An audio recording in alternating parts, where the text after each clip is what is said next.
اللہ تعالیٰ سے مانگو تو اتنا مانگو کہ دنیا والوں سے نہ مانگنا پڑے۔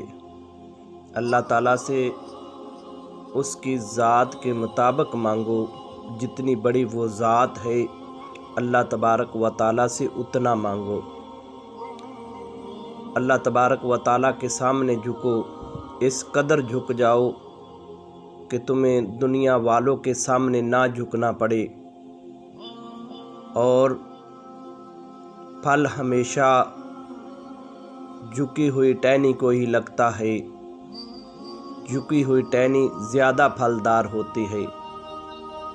اللہ تعالیٰ سے گفتگو کرو، اتنی کرو کہ ہجوم میں تمہیں تنہائی کا احساس نہ ہو، کیونکہ اللہ تبارک و تعالیٰ سے زیادہ نہ کوئی تمہارا دوست ہے، نہ کوئی مددگار۔